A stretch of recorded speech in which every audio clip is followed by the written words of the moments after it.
नमस्कार विद्यार्थी मित्रांनो, या व्हिडिओमध्ये आपण पाहणार आहोत पर्यावरण म्हणजेच एन्व्हायरमेंटच्या रिलेटेड आत्तापर्यंत जेवढेही काही क्वेश्चन आले आहेत राज्यसेवा पूर्व परीक्षेला त्याच्या रिलेटेड ज्याही कुठल्या थीम्स आहेत त्याचा आपण या व्हिडिओमध्ये ॲनालिसिस करणार आहोत. काही लोक भूगोल म्हणजेच जिओग्राफी आणि एन्व्हायरमेंट ह्याला एकत्रच पकडतात आणि ह्या दोघांचे असे 20 क्वेश्चन कन्सिडर करतात. पण आपण आपल्या अंडरस्टँडिंगसाठी जिओग्राफीचा आपण सेपरेट ॲनालिसिस बघितलं आहे, ज्याच्यामध्ये त्याचे जिओग्राफीचे 15 क्वेश्चन दिलेले आहेत आणि जे एन्व्हायरमेंटच्या रिलेटेड 5 क्वेश्चन येतात त्याच्या रिलेटेड आपल्या अंडरस्टँडिंगसाठी आपण सेपरेट त्याला एन्व्हायरमेंटला सेपरेट असा टॉपिक कन्सिडर करून त्याचा आपण ॲनालिसिस बघणार आहोत. तर 5 क्वेश्चन म्हणजे अगदीच कमी क्वेश्चन येतात पूर्ण पेपरमध्ये, पण हे 5 क्वेश्चनसुद्धा आपल्याला मेरिटमध्ये इन करण्यासाठी किंवा मेरिटमधून आउट करण्यासाठी इनफ असतात. त्याच्या रिलेटेड आपण काय कुठल्या कुठल्या थीम्सची रिपिटेशन झालेली आहे किंवा कुठल्या गोष्टी आपल्याला करता येतील, कुठले रिसोर्सेस करता येतील त्याच्या रिलेटेड आपण बघणार आहोत. आणि 5 क्वेश्चन असल्यामुळे इथे आपण थोडेसे जास्त म्हणजे जवळपास 21, 22, 23, 24 अशा 4 प्रश्नपत्रिकांचं आपण इथं ॲनालिसिस करणार आहोत. तर आपण सगळ्यात पहिल्यांदा पाहूया राज्यसेवा पूर्व परीक्षा 2021चा पेपर. ठीक आहे, तर प्रश्न क्रमांक 31 हा एन्व्हायरमेंटचा प्रश्न आला होता 2021च्या परीक्षेत, ज्याच्यामध्ये प्रजाती आणि त्यांचे प्रकार असे दोन जोड्या लावासाठी हा प्रश्न आलेला होता. आणि प्रजातीमध्ये भारतीय गेंडा, हत्ती, कोल्हा, बदक याच्या रिलेटेड हे प्रश्न विचारले होते. तर आपल्याला हे माहिती आहे की जैवविविधता म्हणजेच बायोडायव्हर्सिटी त्या प्रकारामध्ये किंवा त्या थीममध्ये हा प्रश्न मोडतो. याला आपण जैवविविधता म्हणजेच बायोडायव्हर्सिटी त्या अंतर्गत कन्सिडर करूया.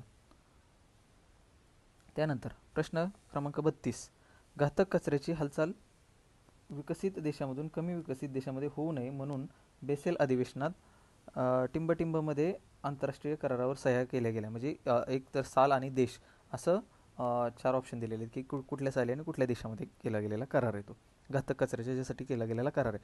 तर आपण ना असे विविध करार आत्तापर्यंत होऊन गेलेले आहेत, एन नंबर ऑफ करार आहेत की ज्याच्या रिलेटेड आपल्याला क्वेश्चन विचारलेले दिसतात. तर आपण ना याला जागतिक करार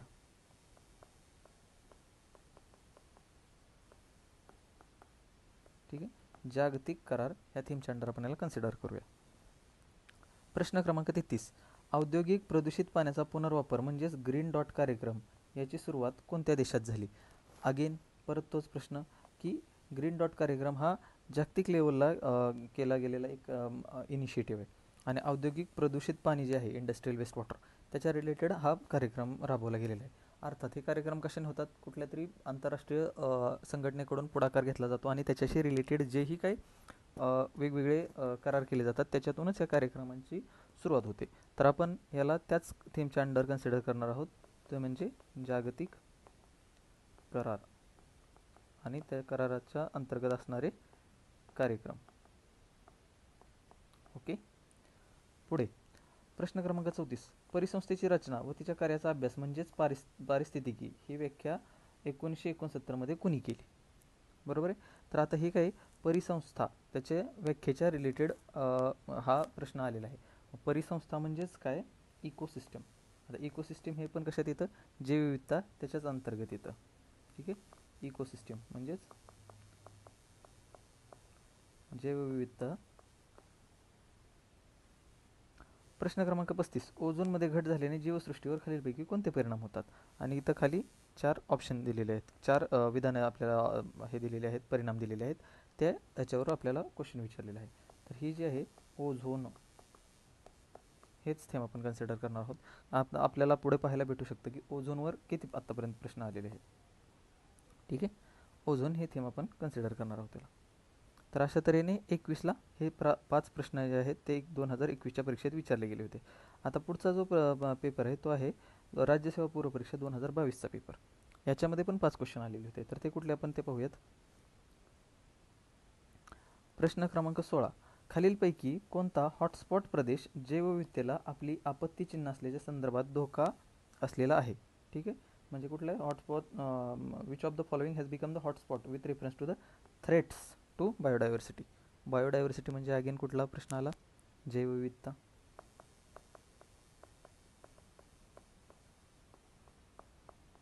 गेल्या प्रश्नपत्रिकेत आपण ह्या थीमवर प्रश्न बघितले होते.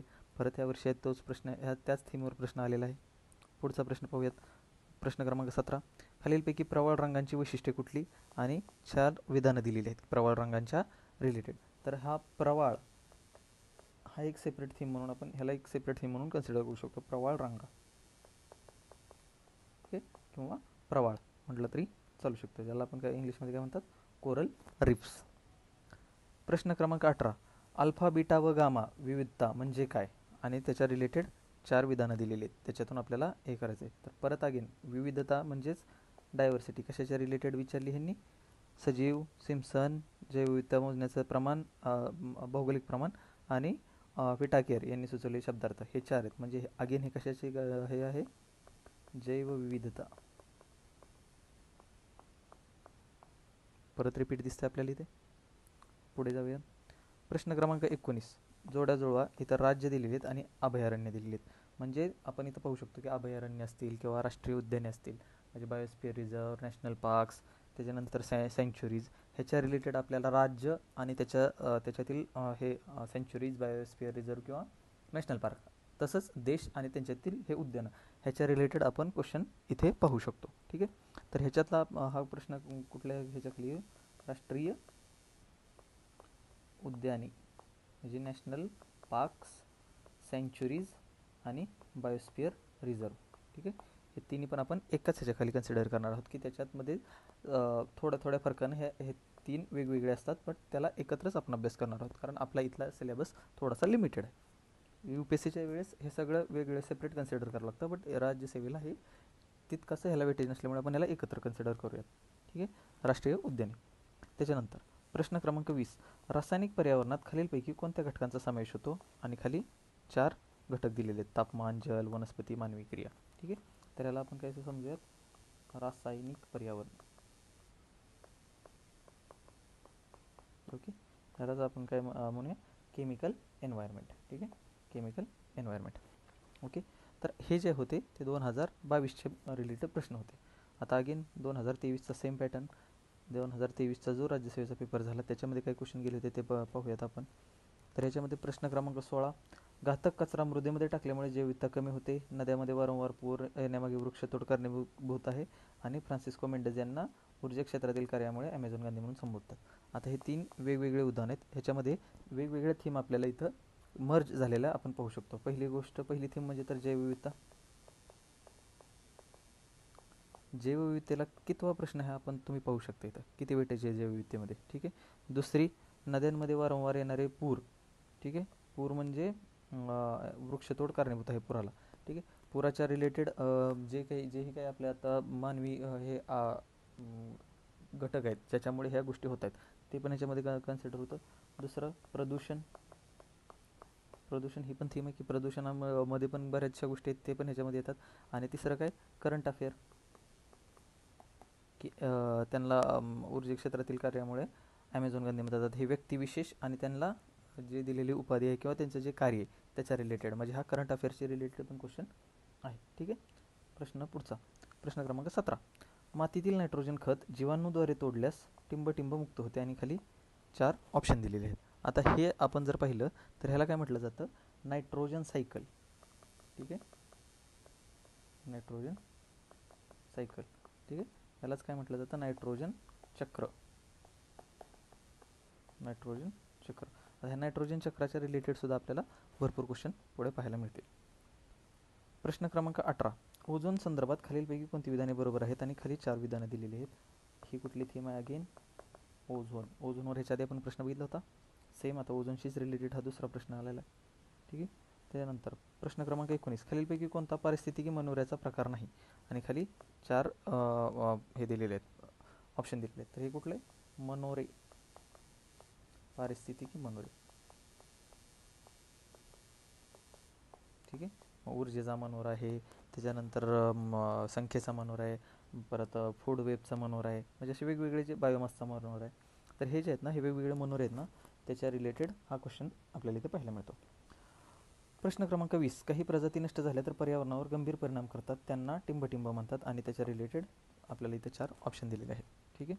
अगेन हे कशाशी रिलेटेड आहे, प्रजाती, जैव विविधता. ओके, जैवविविधतेच्या रिलेटेड हा कितवा प्रश्न आपण पाहू शकतो इथं. किती जास्त वेटेज आहे की जैवविविधता हा एकच टॉपिक केला तर त्याच्यातून प्रश्न सुटण्याचे चान्सेस किती आहेत. ठीक आहे, हा आपण बघितला 23चा प्रश्नपत्रिका. आता आपण पाहूयात 2024ची प्रश्नपत्रिका, जी की राज्यसेवा पूर्व परीक्षा 2024मध्ये विचारले गेलेले प्रश्न. प्रश्न क्रमांक 31, हवामान बदल ही नैसर्गिक आणि सतत प्रक्रिया आहे, या कल्पनेला कोणता भूवैज्ञानिक पुरावा समर्थन देतो? आणि खाली 4 ऑप्शन आहेत. ठीक आहे, आता हे काय हवामान बदल म्हणजेच काय, क्लायमेट चेंज किंवा जिओग्राफिक नॅचरल किंवा climate change, right, climate change म्हणजेच काय, हवामान बदल.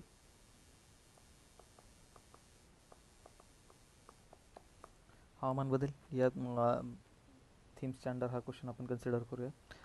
प्रश्न क्रमांक 32, खालील विधानांचा विचार करा. निम्न अक्षर वृत्ताच्या मानाने उच्च अक्षरवृत्तामध्ये साधारणपणे मोठ्या प्रमाणात जैवविविधता असते. पर्वतीय उतारावर उच्च उंचीपेक्षा निम्न उंचीवर सर्वसाधारणपणे जैवविविधता मोठ्या प्रमाणात असते. अगेन हे कोणीकडं आपल्याला हे करतात, इंडिकेट करतात, जैवविविधता. परत इतर आपल्याला आढळून येते, त्याच्यावर प्रश्न विचारला गेलेले.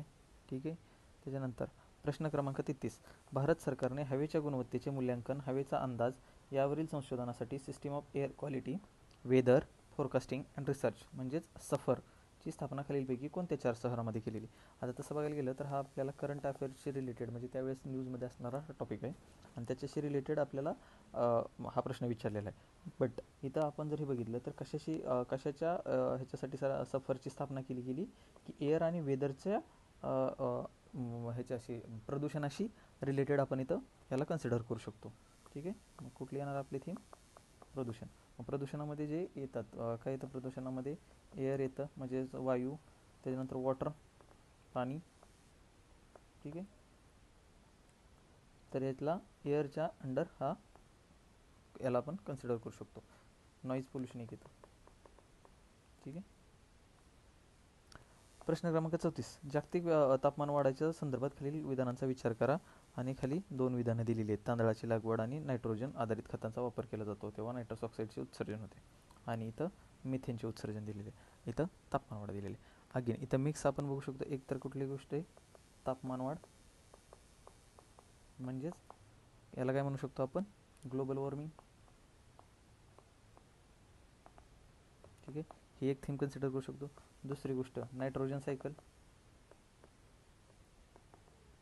नायट्रोजन सायकल इथं प्रश्न आला का आपल्याला, याच्या आधी पण एकदा येऊन गेलेला नायट्रोजन सायकलवर, त्याच्या अंतर्गत पण हा प्रश्न आपण कन्सिडर करू शकतो. बरोबर आहे. त्याच्यानंतर प्रश्न क्रमांक 35, पॅन म्हणजेच काय, पॅरॉक्सी ॲसेटाइल नायट्रेट. ठीक आहे, या खालील परस्पर क्रियेच्या परिणामी तयार होतो. आणि खाली 4 ऑप्शन दिलेले आहेत, nitrogen oxide, carbon monoxide, nitrogen oxide, ozone आणि कण. ठीक आहे, तर हे नायट्रेट अगेन कुठे येतं, नायट्रोजन सायकल.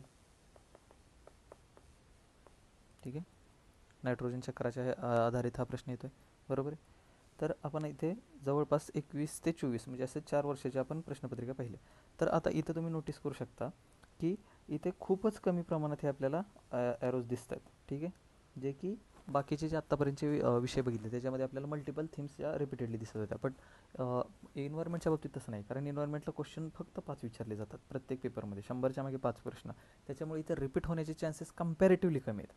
मग आता एवढं वास्ट बुक असतं, आपण जर बघितलं कुठलंही एन्व्हायरमेंटचं एखादं पुस्तक आपण बघायला गेलो तर 150 ते 200 पेजेसचं आरामात बुक्स असतं. ठीक आहे, आणि आपण अननेसेसरी बिनाकामी प्रत्येक गोष्टीच्या डेप्थमध्ये जात बसतो आणि आपल्याला नंतर कळतं की 5 पैकी आपले 1 किंवा 2च प्रश्न बरोबर येत आहेत. ठीक आहे, आणि 3 ते 4 हे करतात, सुटून जात आहेत आपले. तर मग असं न करता आपण जर त्यातल्या त्यात जर आपण त्या थीम बघितल्या तर त्यातल्या त्यात आपण जर बघितलं तर हवामान बदल म्हणजेच काही ग्लोबल वॉर्मिंग ह्याच्याशी जर आपण रिलेटेड जर थोडासा अभ्यास केला तर हवामान बदलाच्या रिलेटेड आपल्याला 19च्या प्रीचा 3रा प्रश्न, जो पर्यावरणातला 3रा प्रश्न होता तो हवामान बदलाशी रिलेटेड होता. आणि 2018चा 5वा जो प्रश्न होता तो हवामान बदलाशी रिलेटेड होता. आता इथं जर आपण बघितलं तर जैवविविधता हा असा टॉपिक आहे, ऑलमोस्ट 2016चा जर हे सोडला तर 17पासून ऑलमोस्ट प्रत्येक वर्षी विचारला गेल्यासारखा प्रश्न येतो. इथं जैवविविधता विचारला गेला 2017ला, त्यानंतर 2018ला पण जैवविविधता विचारला गेलेला आहे. ठीक आहे, त्याच्यानंतर 2020ला जैवविविधतेचा पहिला प्रश्न पण जैवविविधतेच्या रिलेटेड आहे. 21ला पहिला प्रश्न जैवविविधतेवर आहे. 22ला पहिला प्रश्न जैवविविधतेवर आहे. 23ला पण 5वा प्रश्न आहे. आणि 24ला दुसरा प्रश्न आहे. ठीक आहे. तर हा जैवविविधता जर टॉपिक आहे, हा जर एका टॉपिकला जर आपण जरा त्यातल्या त्यात जर जास्त वेटेज दिलं, म्हणजे जर मी जर असेल तर मी काय करेल, जे हे आपले एक 15-20 टॉपिक असतील तर त्याच्यातल्या पहिल्या प्रायोरिटीने मी जैवविविधतेचा अभ्यास करेल. कारण जैवविविधता असा टॉपिक आहे की तो जर मी जास्त ह्यानं फोकस नाही केला तर त्यातून मला क्वेश्चन येण्याचे चान्सेस जास्त आहे. त्याच्यानंतर प्रदूषण हा टॉपिक आहे, ह्याच्यावर पण विचारलं गेलेलं आहे. त्याच्यानंतर नायट्रोजन सायकल. नायट्रोजन सायकल हा असा टॉपिक आहे ना जो मोजून एका पानामध्ये आपला होऊ शकतो की नायट्रोजन सायकल नेमकं असते का, आणि त्याचं जर आपण मेकॅनिझम आणि त्याचं जर कन्सेप्च्युअल क्लॅरिटी आपण जर घेतली तर नायट्रोजन सायकलचे प्रश्न आपण कम्पॅरेटिव्हली खूप इझी असतात, जे सॉल्व करू शकतो आपण. आता नायट्रोजन सायकलचा 2024ला 5वा प्रश्न आला होता. 2023ला पण दुसरा प्रश्न जो होता तो नायट्रोजन सायकलच्या रिलेटेड आला होता. बरोबर. ठीक आहे. अजूनही आपण नायट्रोजन सायकलचे प्रश्न बघितले होते. बरोबर. तर मग हे हे असे जे छोटे छोटे टॉपिक आहेत की जे लो हँगिंग फ्रुट्स म्हणू शकतो आपण, की जे आपल्याला इझिली आणि एका क्विक ह्याच्यामध्ये आपल्याला चांगला रिझल्ट देऊ शकतात. आता 16 ते 24 पर्यंतचे आपण ह्याच्यात मी ॲनालिसिस करून बघितलेलं आहे. आता मी एक्सप्लेन करताना 21 केले, कारण हेतू एकच की अननेसेसरी व्हिडिओची लेंथ वाढवण्यात काही अर्थ नाही. मला फक्त सांगायचं आहे काय की ज्याही काही थीम्स आहेत त्या तुम्ही असं स्वतः जर बसून पेपरमधून जर तुम्ही त्याचं ॲनालिसिस केलं तर तुम्हाला सुद्धा यातील बारकावे लक्षात येतील आणि ह्याच्यातले थीम्स लक्षात येतील आणि तुमचा अभ्यासाकडे बघण्याचा आणि अभ्यास करण्याचा दृष्टिकोन पूर्णपणे चेंज होईल. ठीक आहे. आय होप तुम्हाला हे आवडलं असेल. धन्यवाद.